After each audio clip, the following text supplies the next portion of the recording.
يوم يفر المرء من أخيه وأمه وأبيه وصاحبته وبنيه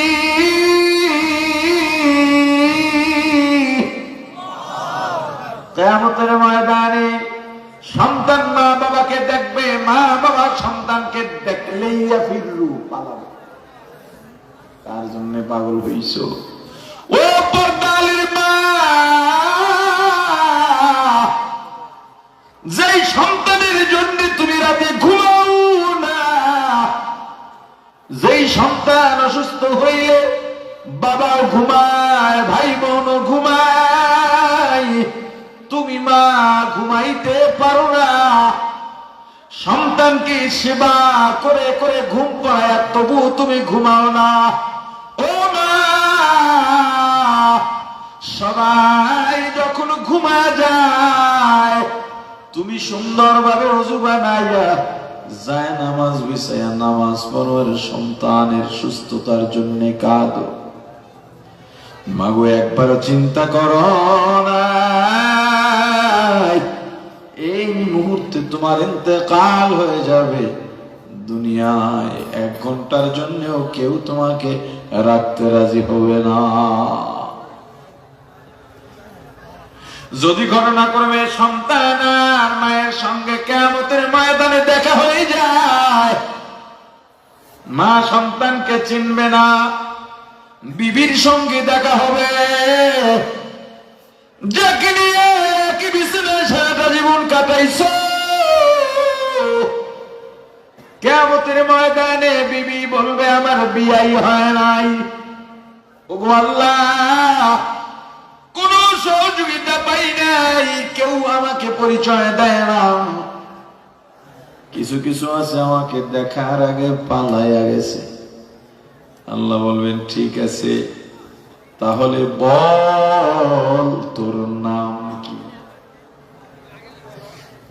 আমার নাম আব্দুল্লাহ, আমার নাম আব্দুর রহমান, আমার নাম আব্দুর রহিম, আমার নাম আব্দুল সত্তার, আব্দুল জব্বার, আব্দুর রব, আমার নাম ঈসা, আমার নাম মুসা, আমার নাম ইব্রাহিম, আমার নাম ইউসুফ, আমার নাম ইউনুস, আমার নাম আহমদ, আমার নাম মুহাম্মদ, আমার নাম আবু বকর, আমার নাম উমর, আমার নাম উসমান, আমার নাম আলী। আল্লাহ বলবে নূরে আমার বান্দা, আমার নামে নাম, আমার নবীদের নামে নাম, আমার হাবিবের নামে নাম, আমার প্রিয় বান্দাদের নামে নাম। যা বান্দা, এই উসিলায় আমি আল্লাহ তোকে মাফ করে দিলাম। আল্লাহর দয়া পাওয়ার জন্য প্রথম শর্ত তোমার গুনাহ মুক্ত জীবন হতে হবে আমার ভাই। একবারও কি গুনাহগুলা সামনে নিয়ে বসছো? জীবনে কত গুনাহ করছো? হাঁটা চলায় গুনার কথা মনে থাকে না? মাঝে মাঝে গভীর রাতে যায় নামাজটা বিছাইবা, 2 রাকাত নামাজ আদায় করবা, একটু নিরিবিলে আমার আল্লাহকে ডাকবা। কত গুনাহ জীবনে করলাম, সব গুনাহগুলা সামনে হাজির করাইবা, দেখবা গুনার পাহাড়। এত গুনাহ আমার জীবনে, এই গুনাহ নিয়ে আমি আল্লাহর দরবারে কেমনে দাঁড়াবো? এত গুনাহ, এই গুনাহ আমার জীবনে কখনো তো চিন্তাও করি নাই। এত গুনাহ থাকার পরে কেমনে বাহাদুরি করি, কেমনে অহংকার দেখাই? আমার তওবা করা দরকার। গুনার জন্য অনুতপ্ত হইয়া কান্নার মধ্যে মজা। ঠিক না পীর ভাই, পর্দার মা বোন, বয়ানে আসছো বাবা, 1টা বার 2টা মিনিট ভাবো, এই যে আমি হাঁটি চলি, এর মধ্যে আজরাইল এসে পড়বে, এসে পড়বেই, কেমন হবে আজরাইল জানি না। হঠাৎ এসে আমাকে নিয়ে যাবে। ওই কবরে একা কেমনে থাকবো, ওই কবরে কেমনে থাকা যায়? যদি বাসায় কেউ না থাকে, এক রুমে একা থাকতে ভয় লাগে, অন্য অন্য রুমের বাতিগুলো জ্বালায় রাখি ভয়ের কারণে। আর ওই কবরে একা জায়গায় বিছানা নাই। এখন শীতের দিন, ঘরের মধ্যে কত ল্যাপ তোষক সাজিম কম্বল আছে। এখন যদি মারা যায়, কম দামি 3খানা পাতলা কাপড়ের প্যাকেট বানাইয়া এমন একটা জায়গায় রাখবে, জায়গাটা ভিজা, ডানে মাটি বামে মাটি, নিচেও মাটির বিছানা। ওই কবরের চেয়ে ভয়ঙ্কর অন্ধকার পৃথিবীতে আর কিচ্ছু নাই। এজন্য মাঝে মাঝে বসো আর চিন্তা করো, দুনিয়ায় কয়দিন বাঁচবো জানি না। কত মানুষ মারা যায়। গত মাসে দেখো কয়দিন আগেও ডেঙ্গুর কি বলে মহামারীতে বাংলাদেশে বহু যুবকও মারা গেছে। আমার 22 বছর বয়সী ভাগ্নি মারা গেছে ডেঙ্গুতে। এরে টেকনাফের যুবক, একটু চিন্তা মাথার থেকে ইয়াবা ফলাইয়া আল্লাহর ভয় ঢুকাও। মাদককে লাথি মেরে আল্লাহকে ভয় করো আমার ভাই। কত মানুষ বিদেশে যায়, লাশ হইয়া ফেরে, কথা কয় না। সন্তান 5 বছর দেশের বাইরে, মায়ের ভালো লাগে না, বাবার ভালো লাগে না। বাবা কথা বলে, সন্তান 5 বছরে 10টা ঈদ চলে গেল, বাবা এবার বাড়ি আয়, কতদিন বাঁচবো জানি না, আমাদের সঙ্গে ঈদ করবি। সন্তানও বলল, বাবা ঠিক আছে, এবার ঈদ তোমাদের সঙ্গে টেকনাফে করব, তোমাদের বাজার করতে হবে না, আমি আসার সময় তোমার আর মায়ের জন্য বাজার নিয়ে আসব, ভাই বোনের জন্য বাজার নিয়ে আসব। মাও খুশি, বাবাও খুশি। বাবা বন্ধুদের আড্ডায় যান, নামাজ পড়ে বের হন, চায়ের স্টলে যান, সব জায়গায় সন্তান নিয়ে প্রশংসা করেন আর আনন্দ করেন, খুশি প্রকাশ করেন। আমার সন্তান 5 বছর পরে দেশে আসবে। এই 10টা ঈদে তুমি তোমার সন্তানকে নিয়ে ঈদগাহে গেছো। আমি ডানে বামে তাকায় তাকায় আমার সন্তানকে খুঁজতাম, বড় অসময় লাগতো। এবারের ঈদের ঈদগাহে আমার পাশের যায় নামাজটা থাকবে আমার কলিজার টুকরা সন্তানের। মা গল্প করবেন, আমার সন্তান আসবে, বান্ধবীদের সঙ্গে বলে বেড়ান, আমাদের বাজার নিয়ে আসবে। 25-26 রোজা সন্তান ফোন দিয়ে বলে, মা আমি আগামীকাল সন্ধ্যায় বাংলাদেশের এয়ারপোর্টে নামব। ও মা, তোমাদের সঙ্গে সারি খাবো। এয়ারপোর্টে নেমে সব কাজকর্ম সারতে সারতে রাত 9টা-10টা বেজে গেছে বলে, মা চিটাগাং এয়ারপোর্ট থেকে রওনা দিলাম, আমি তোমাদের সঙ্গে সারি খেতে পারবো। বাবা নাম লাম ইয়ালিদ ওয়া লাম ইউলাদ, লা জিদ্দা ওয়ালা নিদ্দা ওয়ালা হাদ্দা লিমাওলা, লা জিদ্দা ওয়ালা নিদ্দা ওয়ালা হাদ্দা লিমাওলা, আল আনা কামা কানা ওয়া লাম ইয়ালকাজ ওয়ালা, আল আনা কামা কানা ওয়া লাম ইয়ালকাজ ওয়ালা, لا جد ولا جدة لا عم وخالا، لا جد ولا جدة لا عم وخالا، لا هيئ لا صورة لا شبه لمولاه، لا هيئ لا صورة لا شبه لمولاه، لا إله إلا الله، لا إله إلا الله، لا إله إلا الله، لا إله إلا الله، لا ইলাহা ইল্লাল্লাহ লা ইলাহা ইল্লাল্লাহ। আল্লাহ বলেন বান্দা আমি আল্লাহ জন্মদাতা হয়ে কাউকে জন্ম দিই নাই, কোন জন্মদাতা থেকে জন্ম নিই নাই। আমি আল্লাহর ছেলে নাই, মেয়ে নাই, মা নাই, বাবা নাই। আমাকে কেউ মা ডাকে না, বাবা ডাকে না, আমিও কাউকে মা ডাকি না, বাবা ডাকি না। এগুলো আমার কাছে ভালো লাগে না। একমাত্র আদরের বান্দা তুই দোয়া করবি, আমি কবুল করতে পারি না, হতে পারে না। বান্দারে তুই আমার অনেক আদরের, অনেক মায়ার। কিভাবে আমি আল্লাহর কাছে দোয়া করবা, আমি আল্লাহ সূরা ফাতিহার মাধ্যমে শিখায় দিলাম। পৃথিবীর শ্রেষ্ঠ ইবাদত নামাজ। এই নামাজ শুরুই হয় দোয়া দিয়ে। কথা কয় না? কি দিয়া? নামাজের মধ্যে দোয়ার পাওয়ার বেশি না বাইরের দোয়ার পাওয়ার বেশি? আল্লাহ বলেন বান্দা দোয়া যে করবা, এক নম্বরে আমি আল্লাহর প্রশংসা করবা। এক নম্বরে কি? কার? শেখার দরকার নাই না। বইছেন যে দুই তিনটা বিশাল বিশাল ঘটনা টটনা কইয়া হাসাইয়া পাতাইয়া কাদাইয়া চলে যাবো, ইয়া চায়? কথা কয় না?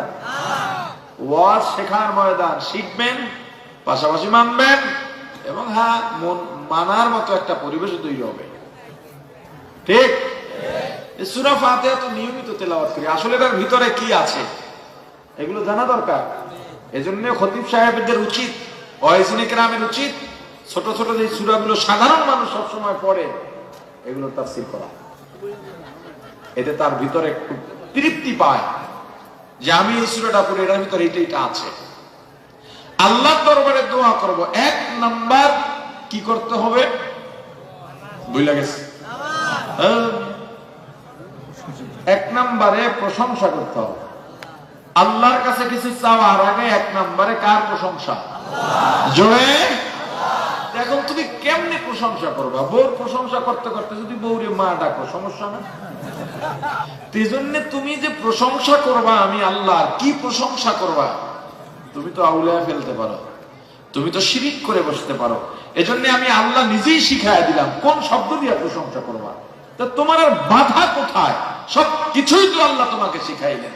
কেমনে কোন শব্দ দিয়ে প্রশংসা করবা? আল্লাহ বলেন আলহামদুলিল্লাহি রাব্বিল আলামিন।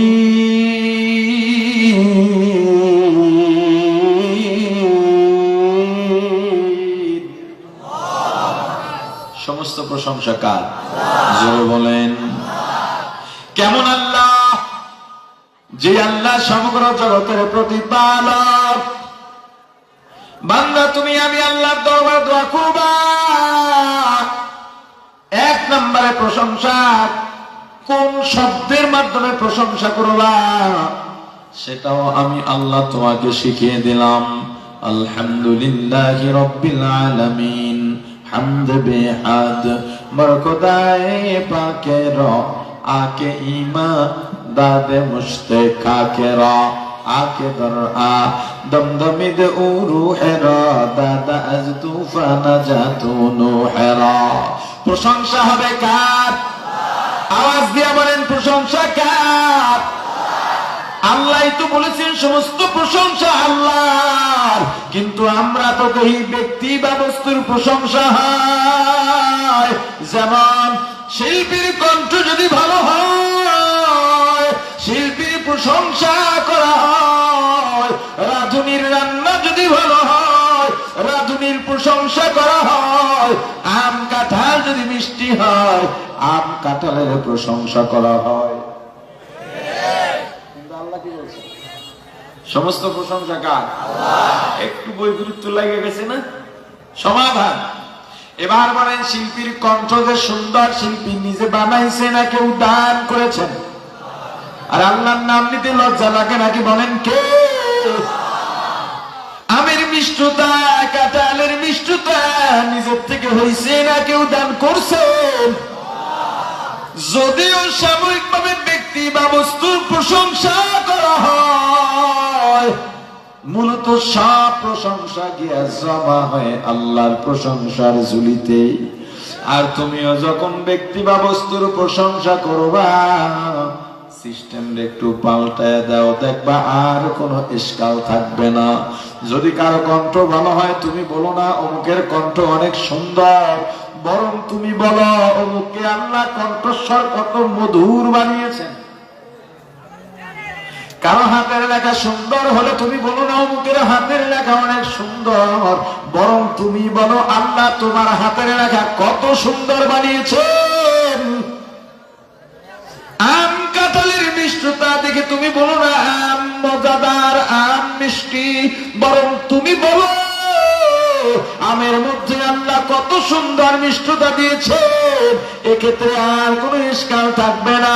তবে বলেন আল্লাহর দরবারে দোয়া করার নিয়ম পদ্ধতি, 1 নম্বরে প্রশংসা করবো কার? আওয়াজ দিয়া বলেন কার? বলেন তো কোন শব্দ দিয়ে আল্লাহর প্রশংসা করবো? আলহামদুলিল্লাহি রাব্বিল আলামিন। আল্লাহ বলেন বান্দা 1 নম্বরে প্রশংসা হয়ে গেল খুব সংক্ষেপে। এবার 2 নম্বর তোমার করণীয়, আমি আল্লাহর গুণগান গাইবা। কোন শব্দ দিয়া গাইবা এটাও তো তোমার জানা নাই, এইটাও আমি আল্লাহ শিখা দিলাম। আর রহমানির রহিম,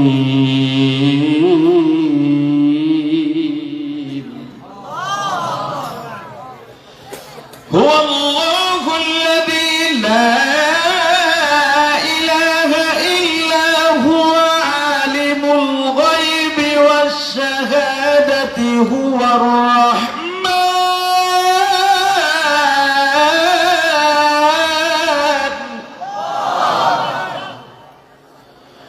هو الرحمن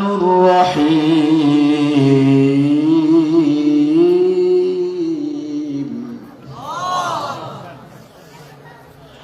هو الرحمن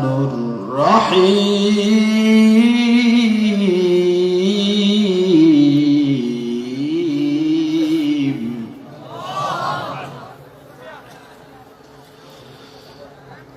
هو الله الذي لا إله إلا هو عالم الغيب والشهادة هو الرحمن الرحيم.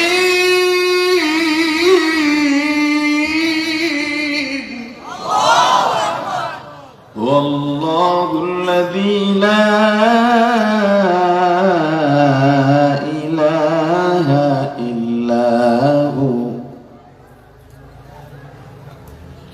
هو الله الذي لا إله إلا هو الملك القدوس الملك القدوس السلام المؤمن المهيمن العزيز الجبار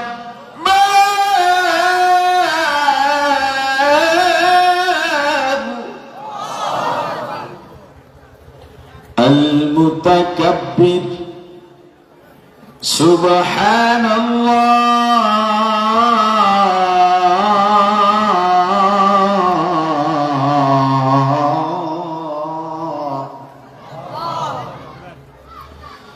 سبحان الله عما يشركون.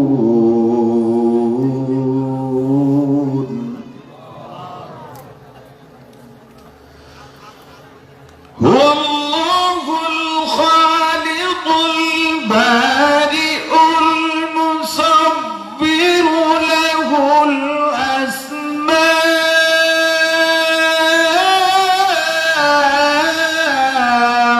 الحسنى،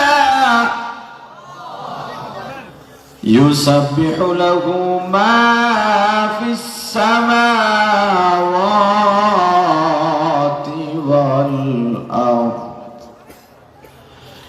وهو العزيز الحكيم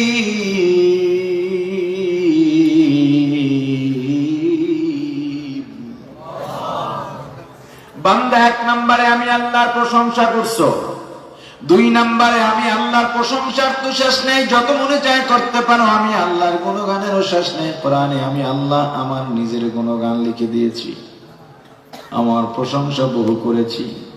আল্লাহু লা ইলাহা ইল্লা হুয়াল হাইয়ুল কাইয়্যুম লা তাখুযুহু সিনাতুন ওয়ালা নাওম কুল হুয়াল্লাহু আহাদ আল্লাহুস সামাদ লাম ইয়ালিদ ওয়া লাম ইউলাদ ওয়া লাম ইয়াকুল লাহু কুফুয়ান আহাদ।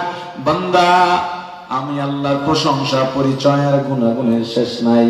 কিন্তু যেই নামাজে দাঁড়ায়া সূরা ফাতিহার মাধ্যমে তুমি দোয়া করবা, সেখানে আমি আল্লাহ মুলাক্কাস শব্দ লাগায়া দিছি। এক নম্বরে প্রশংসা করবা, কি দিয়া প্রশংসা করবা? আলহামদুলিল্লাহি রাব্বিল আলামিন। দুই নম্বরে আমি আল্লাহর গুণগান করবা, আর রহমানির রহিম। আল্লাহ আপনি দুনিয়ায়ও দয়াবান, পরকালেও দয়াবান। আল্লাহ আপনার দয়া ছাড়া দুনিয়ার কেউ দুনিয়ায়ও চলতে পারে না, পরকালেও না পাবে না। দুনিয়ার দয়া আম, সাধারণ, জেনারেল। দুনিয়ায় মুসলিমও দয়া পায়, অমুসলিমও দয়া পায়, নেককারও দয়া পায়, নাফরমানও দয়া পায়। দুনিয়ায় সবার উপরে যদি আল্লাহর দয়া না থাকতো, তাহলে এই দুনিয়ার কাফির বেদিনরা আল্লাহর পানি পাইতো না, আল্লাহর সূর্যের আলো পাইতো না, আল্লাহর নিয়ামতের বৃষ্টির পানি পাইতো না, আল্লাহর দেওয়া অক্সিজেন বাতাস পাইতো না, দুনিয়ার কোন নাজ নিয়ামত আল্লাহর নাফরমানরা পাইতো না। কিন্তু পরকালে আল্লাহ সবার উপরে দয়া করবেন না, বরং দুনিয়ার জালেমদের ডেকে বলবেন লিমানিল মুলকুল ইয়াউম লিল্লাহিল ওয়াহিদিল কাহ্হার।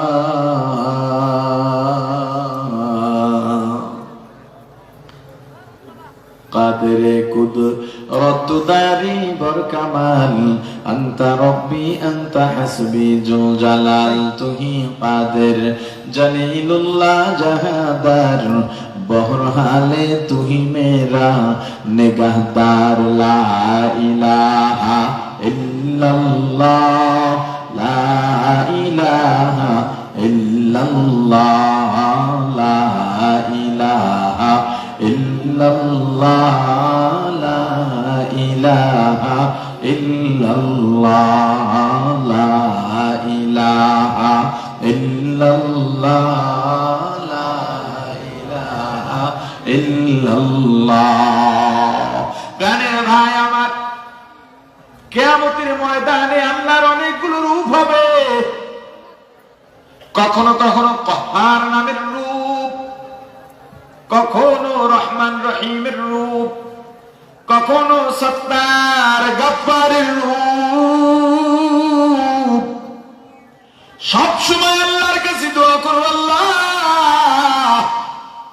কিয়ামতের ময়দানে আপনার কাহ্হার রূপের সামনে ফলাইবেন না। ও আল্লাহ, আপনার দয়া রূপের সামনে হাজির করাইবেন।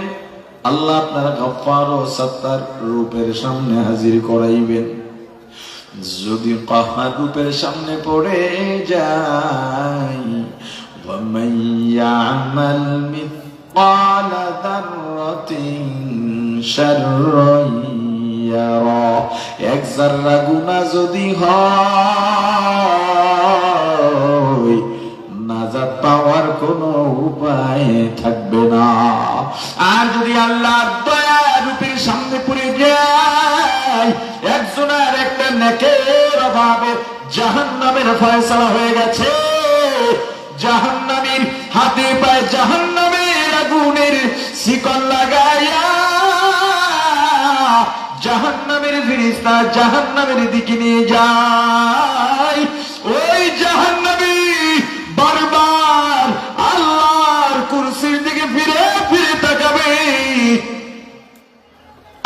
তো তখন দয়ার রূপ, আল্লাহর তখন ক্ষমার রূপ, গুনাহ গোপন করার রূপ। আল্লাহ বান্দাকে ডাকবেন, এ ফেরেশতারা করে নিয়ে এদিকে আয়, সামনে দাঁড়াবে।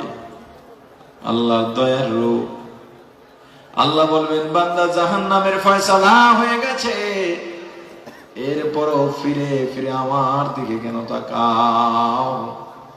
বান্দা বলবে, আল্লাহ আপনি তো রহমানুর রহিম, দয়া সাগর। আল্লাহ একটা নেকের অভাবে জাহান্নামে যাইতেছি, এজন্য আপনার দয়ার দিকে ফিরে ফিরে তাকাই।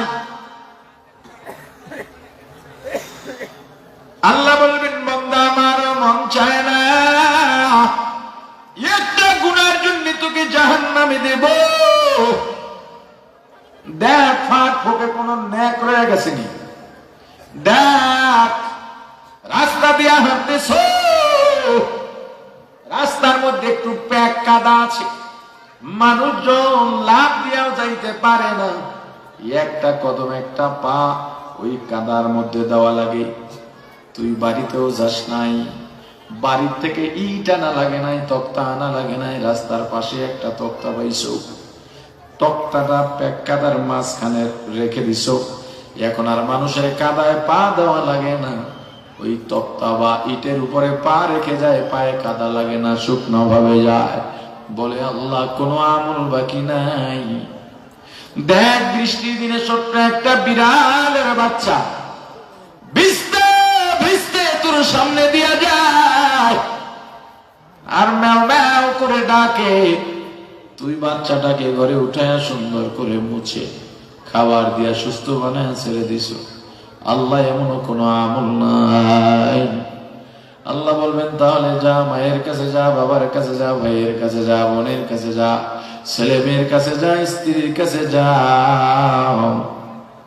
বান্দা জবাব দিয়া বলবে, আল্লাহ আপনি তো ঘোষণা করে দিয়েছেন, ইয়াউমা ইয়াফিরুল মারউ মিন আখিহি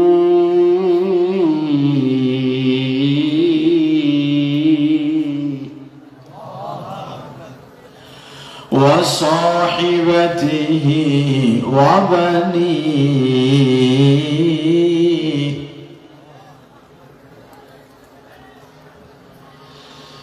ইয়াউমা ইয়াফিরুল মারউ মিন আখিহি ওয়া উম্মিহি ওয়া আবিহি ওয়া সাহিবাতিহি ওয়া বানিহি।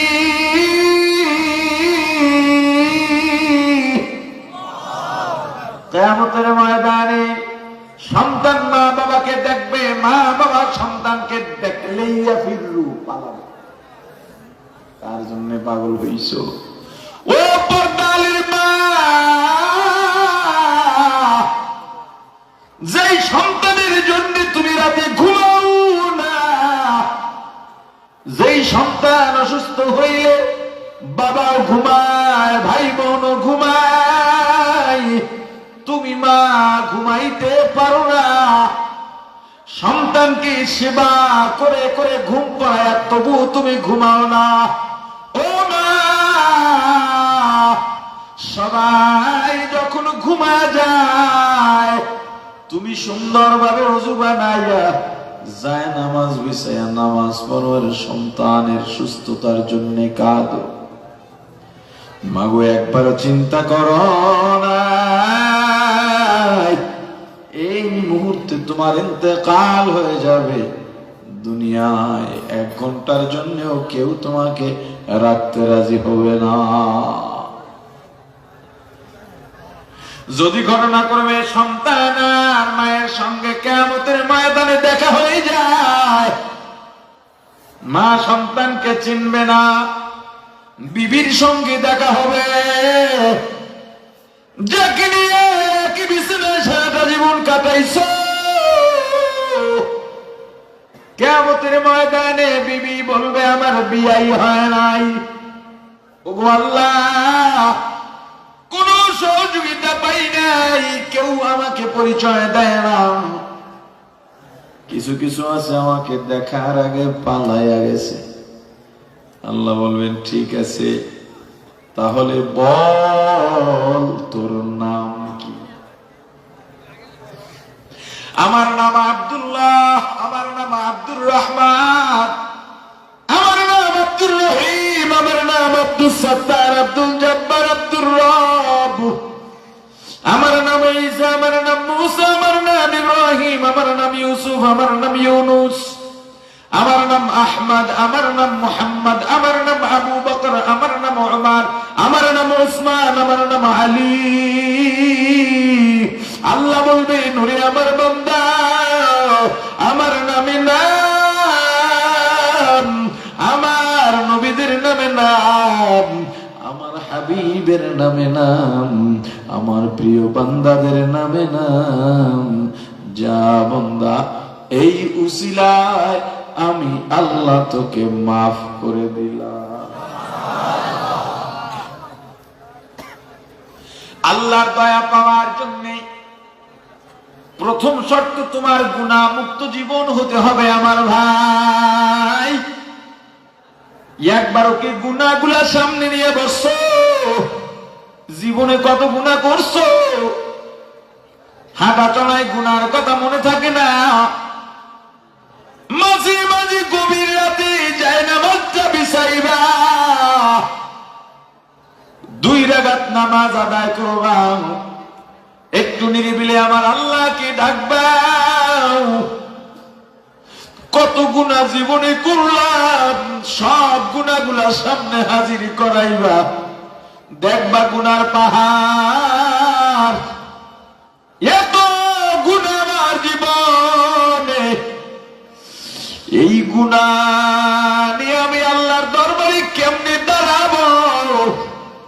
এত গুনাহ, এই গুনাহ আমার জীবনে কখনো তো চিন্তাও করি নাই। এত গুনাহ থাকার পরে কেমনে বাহাদুরি করি, কেমনে অহংকার দেখাই? আমার তওবা করা দরকার। গুনার জন্য অনুতপ্ত হইয়া কান্নার মধ্যে মজা। ভাই পর্দার মা বোন, বয়ানে আসছো বাবা, একটা বার 2টা মিনিট ভাবো, এই যে আমি হাঁটি চলি, এর মধ্যে আজরাইল এসে পড়বে, এসে পড়বে, কেমন হবে আজরাইল জানি না, হঠাৎ এসে আমাকে নিয়ে যাবে। ওই কবরে একা কেমনে থাকবো, ওই কবরে কেমনে থাকা যায়?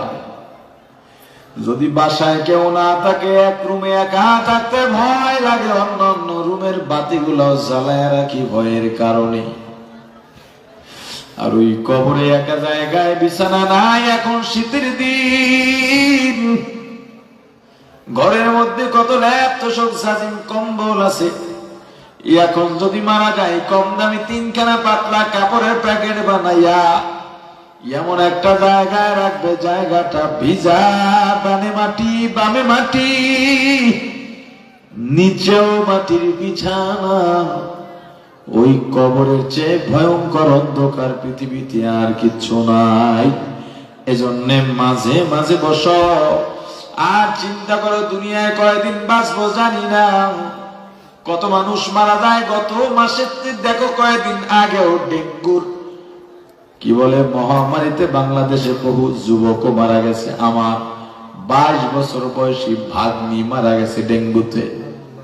এরে টেকনাফের যুবক, একটু চিন্তা মাথার থেকে ইয়াবা ফলাইয়া আল্লাহর ভয় ঢুকাও, মাদককে লাথি মেরে আল্লাহকে ভয় করো আমার ভাই। কত মানুষ বিদেশে যায়, লাশ হইয়া ফেরে, কথা কয় না। সন্তান 5 বছর দেশের বাইরে, মায়ের ভালো লাগে না, বাবার ভালো লাগে না, বাবা কথা বলে, সন্তান 5 বছরে 10টা ঈদ চলে গেল, বাবা এবার বাড়ি আয়, কতদিন বাঁচবো জানি না, আমাদের সঙ্গে ঈদ করবি। সন্তানও বলল, বাবা ঠিক আছে, এবার ঈদ তোমাদের সঙ্গে টেকনাফে করব, তোমাদের বাজার করতে হবে না, আমি আসার সময় তোমার আর মায়ের জন্য বাজার নিয়ে আসব। ভাই বোনের জন্য বাজার নিয়ে আসবো। মাও খুশি, বাবাও খুশি। বাবা বন্ধুদের আড্ডায় যান, নামাজ পড়ে বের হন, চায়ের স্টলে যান, সব জায়গায় সন্তান নিয়ে প্রশংসা করেন আর আনন্দ করেন, খুশি প্রকাশ করেন। আমার সন্তান 5 বছর পরে দেশে আসবে। এই 10টা ঈদে তুমি তোমার সন্তানকে নিয়ে ঈদগাহে গেছো। আমি ডানে বামে তাকায় তাকায় আমার সন্তানকে খুঁজতাম, বড় অসময় লাগতো। এবারের ঈদের ঈদগাহে আমার পাশের যায় নামাজটা থাকবে আমার কলিজার টুকরা সন্তানের। মা গল্প করেন, আমার সন্তান আসবে, বান্ধবীদের সঙ্গে বলে বেড়েন আমাদের বাজার নিয়ে আসবে। 25-26 রোজা সন্তান ফোন দিয়ে বলে, মা আমি আগামীকাল সন্ধ্যায় বাংলাদেশের এয়ারপোর্টে নামব। ও মা, তোমাদের সঙ্গে সারি খাবো। এয়ারপোর্টে নেমে সব কাজকর্ম সারতে সারতে রাত 9টা-10টা বেজে গেছে বলে, মা চিটাগাং এয়ারপোর্ট থেকে রওনা দিলাম, আমি তোমাদের সঙ্গে সারি খেতে পারবো। বাবা না